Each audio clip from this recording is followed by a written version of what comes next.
Cầu xin Chúa dạy chúng tôi biết đến các ngày chúng tôi, hầu cho chúng tôi được lòng khôn ngoan. Cầu xin Chúa dạy chúng tôi biết đến các ngày chúng tôi, hầu cho chúng tôi được lòng khôn ngoan. Trong dịp năm mới này, nhất là trong ngày Tết, thì chúng ta thường trong mỹ tục chúng ta chúc cho nhau những điều tốt nhất.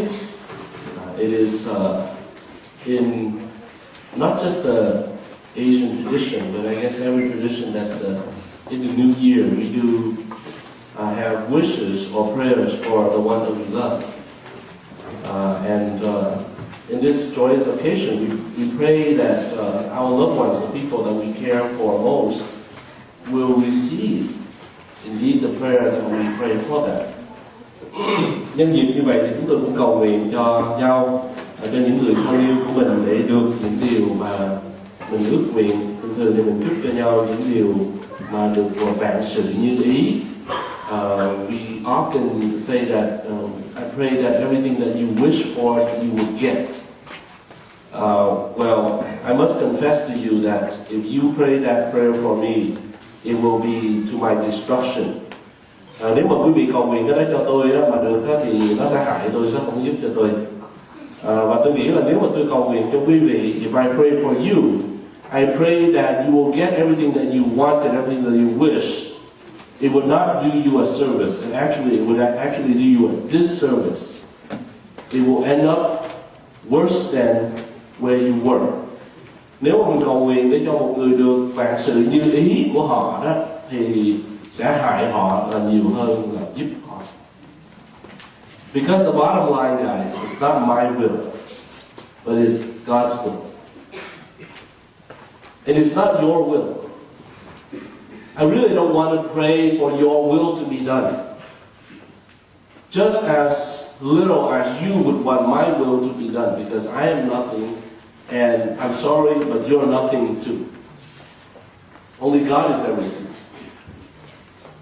Tôi không ước ao quý vị sẽ cầu nguyện theo ý tôi được nên, mà tôi cũng không muốn cho ý quý vị được nên nữa, vì quý vị cũng như tôi, chúng ta không có gì cả, chúng ta không là gì cả. Nhưng mà mình chỉ xin Chúa cho ý Chúa được nên. We pray that God's will be done on earth as it is in heaven. Ý Cha được nên ở đất cũng như ở trời. Cho nên trong năm nay, nhân dịp này, tôi chỉ muốn lấy một thời gian rất là ngắn để cầu nguyện cho quý vị một điều nào đó. So in this brief time, what would be, let's say, my prayer for your new year? And in return also, what would be your prayer for my new year? Or what would be our New Year's prayer? Sự cầu nguyện cho tôi, của tôi cho quý vị, hay là của quý vị cho tôi, hay là sự cầu nguyện của tất cả chúng ta cho nhau trong năm mới này là gì? Và tôi nghĩ chỉ trong Kinh Thánh cho chúng ta có một cái lời cầu nguyện rất là thỏa đáng.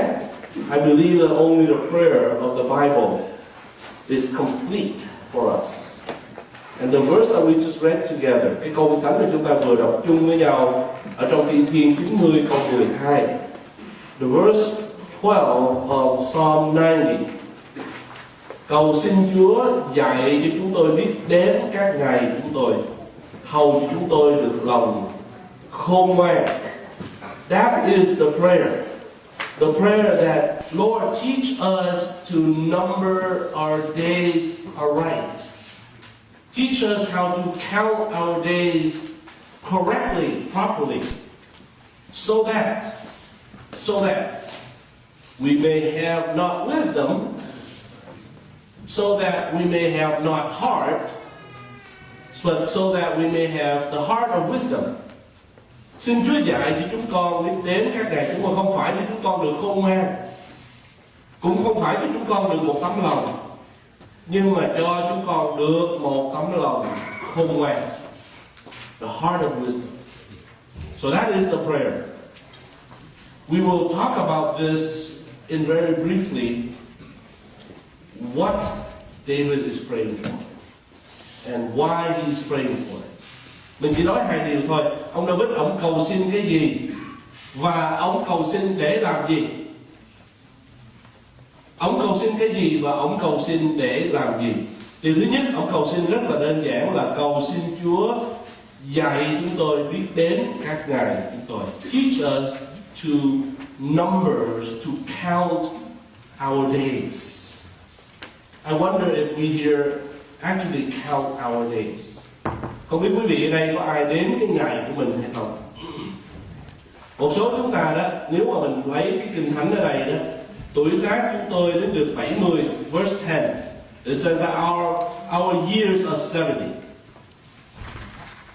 So I don't imagine that anyone here would want to live less than 70, right?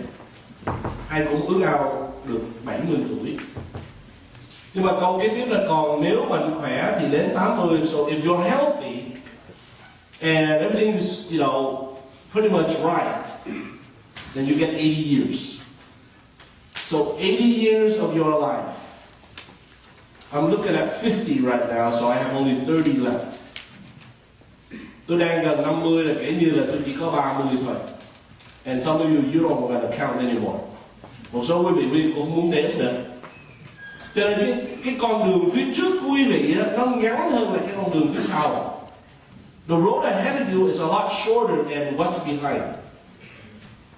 So there's a lot of fears. There's a lot of fears for what's ahead. But there are so many faults that's in the past. So the many faults of the past and the many fears of the future. Nhiều cái sự lo lắng của tương lai và không biết bao nhiêu lỗi lầm của quá khứ. Mà mình đứng ở cái chỗ này, nếu mình 50 thì mình còn 30 nữa. Và phía sau chúng ta là cả một cái quá khứ có thể là đau buồn, hối tiếc, vân vân. You look at the future of 30 and you're looking back there of 50 years of regrets, of misery. Misery. That's what this life is to me. Is that what it is? Có lẽ cuộc sống chúng ta chỉ là đau khổ mà thôi. Một số các bạn trẻ này, you're looking at what? Some of you are 20, 17, 18. You got a long way to go. Long way. Một số bạn trẻ còn cái chặng đường phía trước này quá dài. And there's a lot of fear in that too. Is this a fall? Cả một cái sương mù ở phía trước này. And you need to count your days correctly as well. Cần phải đếm những cái ngày của mình cho nó xứng đáng. Trong cái đời người ta, nếu mà mình sống 75, 80 tuổi gì đó, if you're living 70, 80, let's say you take a bit of that 75 years. 75 years. There was a gentleman who just passed away just this past week. How old was he? The gentleman that just had a massive heart attack, passed to death. Yeah, he's probably in his 70s. Những người mới họ tới lui ở chỗ này để được sự giúp đỡ ở đây mới mất, người Mỹ mới mất chắc khoảng chừng 70 tuổi. Okay, so how long do you want to live? How long do you want to live? 80? 90? Trong cả cái cuộc đời mình quý vị biết là 28.5 năm là mình ngủ. 28.5 years of your life we sleep. I guess I like sleeping. Chắc tôi cũng thích ngủ. Quý vị thích ngủ không? I love it. I can't wait to get my head down on the pillow. I was driving down here from Rose Street and I said, honey, I wish I'm in my bed right now. Well, maybe the cold and the flu gets to me a little bit too. But that's just a beautiful time when you just put your head down and you pull the blanket over and say, praise the Lord. Cảm ơn Chúa, được giờ ngủ. 28.5 years, 28.5 năm, gần 29 năm trong cuộc đời mình ngủ rồi đó. Bao nhiêu năm làm việc, quý vị đoán cũng bao nhiêu năm trong cuộc đời mình làm việc. How many years in your life do you think you spend working? Bao nhiêu năm?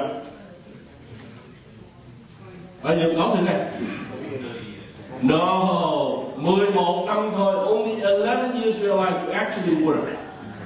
You can't count 8 hours one day. If you push it all together, I don't know, a big guy like you probably work 2 hours a day at Elmore. You know?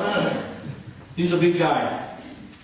But mình dồn hết tất cả thời giờ, một ngày mình làm 8 tiếng rồi, mình dồn nó lại. Tổng cộng đó, on a 24 hours day, we actually only work less than 11 years of our lives.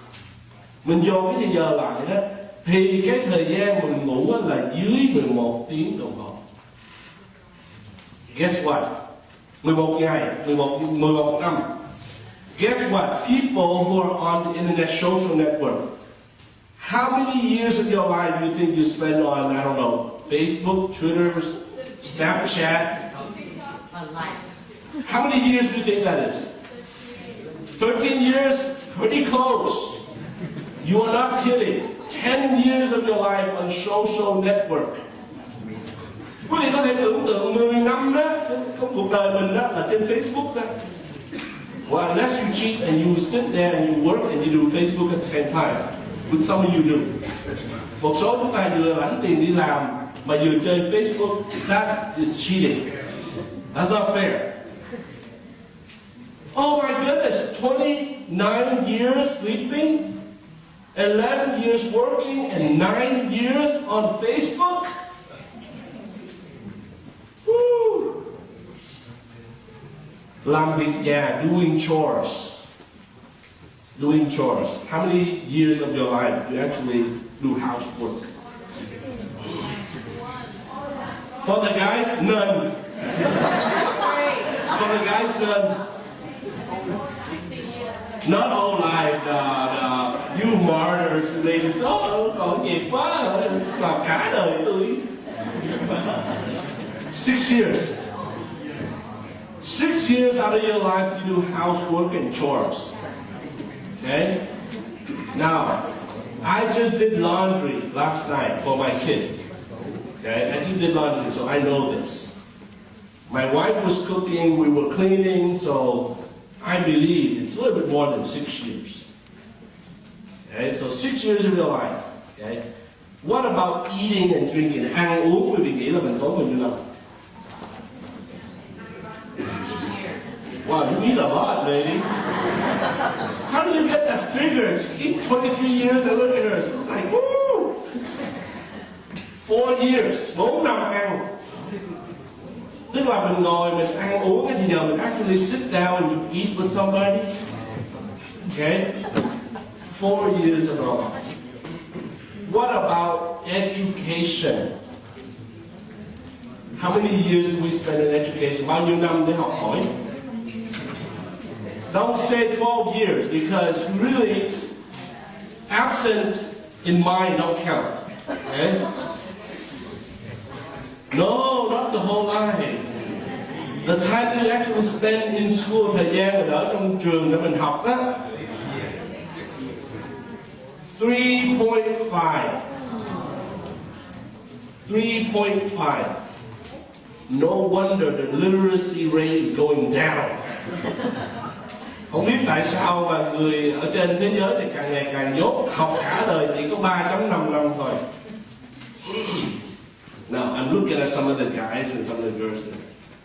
How many years do you spend chải đầu? Bác Phán and Bác Minh, we don't count, okay? And Pastor Glenn, we're not talking about grooming for them, okay? How many years do you spend grooming? Grooming, chải đầu. Combing your hair. 1 year. Huh? Guy, you don't know nothing about girls. You know nothing about the ladies. They comb every single strand of their hair. Họ chải từng sợi tóc á. 2.5 years in grooming. Yeah, believe it. That's why cứ nói là bị mất tóc, bị rụng tóc. They say, oh, I'm losing my hair. Well, you combing them so much. Shopping. Oh, should we go there? Can we go there? Shopping. How many years of your life you go shopping? Online, well, actually we don't count online, but That's kind of like social network. Shopping đó hả? 2.5 năm, 2.5 years shopping. Yeah.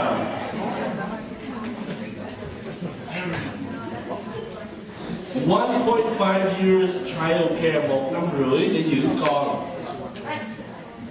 Driving, how many years driving? Lái xe bao nhiêu năm?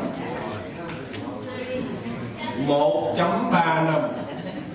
Almost 1.5 years driving. I guess this is not Orange County. Because Orange County, you might as well double that. Chắc 3 năm quá.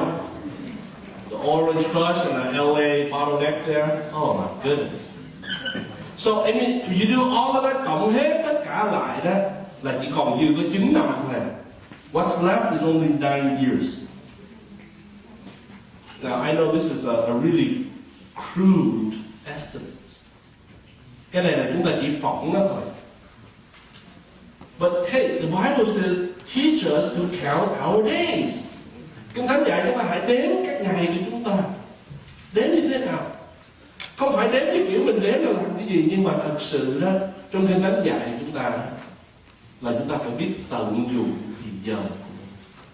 Redeem the time. Take good care of the time. Make good use of your time. Teach us to do that. Teach us to number our days. Dạy chúng tôi đếm các ngày chúng tôi để làm. Hầu cho chúng tôi được lòng khôn ngoan, so that we may have the heart of wisdom. People may know a lot, người ta có thể biết rất là nhiều. You can be highly educated, có thể học thức rất là cao. You may be well read, prolific reader, đọc sách rất là nhiều, học hỏi hay là học vị rất là cao. Và thậm chí người đó có thể hiểu biết nhiều nữa, they may know a lot, but that does not make them wise. Because wisdom is not in the head. Sự khôn ngoan của lời Chúa nó không phải trong đầu. Wisdom, according to the Bible, starts with the heart. Sự khôn ngoan bắt đầu từ tấm lòng. Sự kính sợ Đức Giê-hô-va là khởi đầu sự khôn ngoan. The fear of the Lord is the beginning of wisdom. So if your heart is for God, then guess what? You're in the wisdom path. Nếu mà mình kính sợ Chúa thì mình đang đi ở trong con đường khôn ngoan thế này. Và xin Chúa dạy chúng tôi biết đến các ngày, hầu chúng tôi được lòng khôn ngoan, so that we may have the heart of wisdom. Why do we need a heart of wisdom? Because the heart of man is just wicked. Lòng người ta thật là xấu xa. The Bible says that guard your heart, for everything you do flows from it. Hãy giữ gìn lòng con, vì tất cả những việc con làm nó chảy tuôn vào đó. As the water reflects the face, so one's life reflects the heart. Khi mà chúng ta nhìn vào nước, nước nó phải chiếu lại cho chúng ta thấy cái mặt của mình, thì cái tâm hồn của chúng ta, tâm lòng chúng ta sẽ phản chiếu cái con người thật của chúng ta như vậy. In Jeremiah 17, it says that the heart is deceitful above all things and beyond cure. Who can understand it? Lòng người ta là dối trá hay là xấu xa hơn mọi vật, ai có thể lường? The Lord, oh Lord, search the heart and examine the mind to reward each person according to their conduct, according to what their deeds deserve. Chúa đó là Chúa xét từng tư tưởng, từng tấm lòng mà Chúa ban thưởng cho tùy theo người nào. In Jeremiah 29 it says that you will seek me and find me when you seek me with all your heart. Chúng ta sẽ tìm được Chúa. Chúa nói là các ngươi sẽ tìm được và sẽ gặp được ta nếu mà các ngươi tìm ta hết lòng. Phải hết lòng. And David, he prayed that, create in me a pure heart, O God, and renew a steadfast spirit within me. Hãy dựng nên trong con một lòng trong sạch và làm mới lại trong con một thần linh ngay thẳng. Solomon, he prayed that trust in the Lord with all your heart and lean not on your own understanding. In all of your ways submit to him and he will make your path straight. Hãy hết lòng tin cậy Đức Giê-hô-va, chớ nương cậy nơi sự thông sáng của con. Trong mọi việc làm của con hãy kính sợ Ngài, hãy đầu phục Ngài, thì Ngài sẽ hướng dẫn các nẻo của con. The heart. Take delight in the Lord and he will give you the desires of your heart. Chúng ta sẽ vui mừng trong Đức Giê-hô-va thì Chúa sẽ ban cho chúng ta cái điều lòng mình ước muốn. Cho nên đầu năm tôi chỉ cầu nguyện cho quý vị tấm lòng cầu nguyện, heart of wisdom. 2020, the heart of wisdom. That you will see everything through the heart of wisdom in Christ. Mình có được tấm lòng khôn ngoan trong Chúa Giêsu Christ.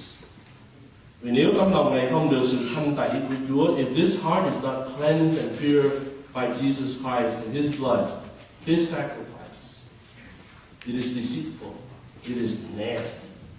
I don't mean just nasty, I mean nasty.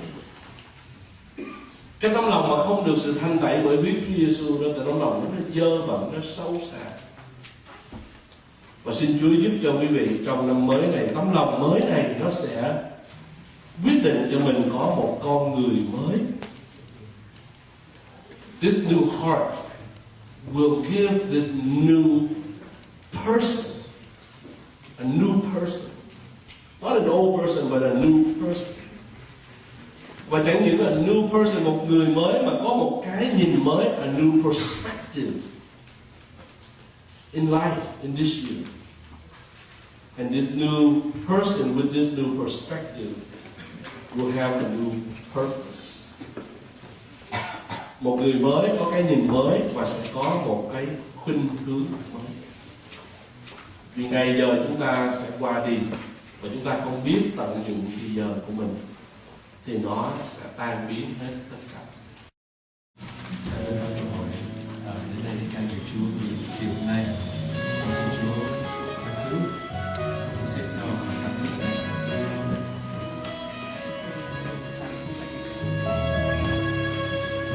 Rồi từng ngày trôi qua, rồi một năm mới lại về.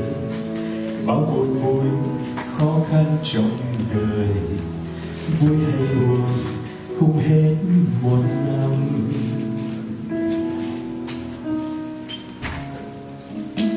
Thời gian trôi nhanh quá bạn ơi, làm sao ta đến hết ơn trời. Rồi từng đêm bỗng ngồi thao thức, xin tạ ơn Chúa thương giữ gìn.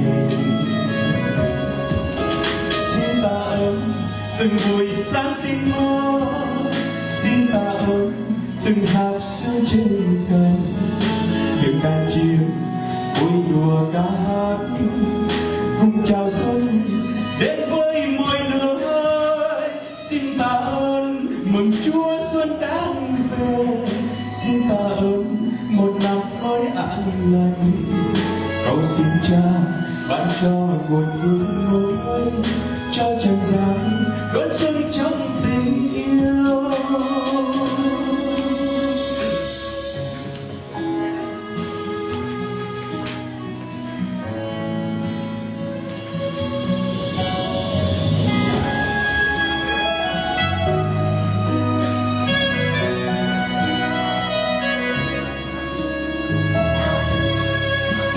Rồi từng ngày trôi qua, rồi một năm mới lại về.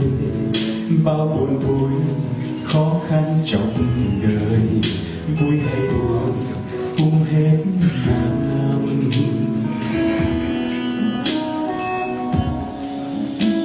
Thời gian trôi nhanh quá bạn ơi, làm sao trời rồi từng đêm con ngồi thao thức. Xin tạ ơn Chúa thương giữ gìn. Xin tạ ơn từng buổi sáng tinh mơ. Xin tạ ơn từng hạt sương trên cành, từng đàn chim vui đùa ca hát cùng chào xuân đến với mỗi nơi. Xin tạ ơn mừng Chúa xuân đang về. Xin tạ ơn một năm mới an lành. Cầu xin Cha ban cho nguồn phước mới cho trần gian đón xuân trong tình yêu. Xin tạ ơn từng giấc, xin tạ ơn từng hạt sương trên cành, cùng đàn chim vui đùa ca hát cùng chào xuân đến với mỗi nơi. Xin tạ ơn mừng Chúa xuân đang về.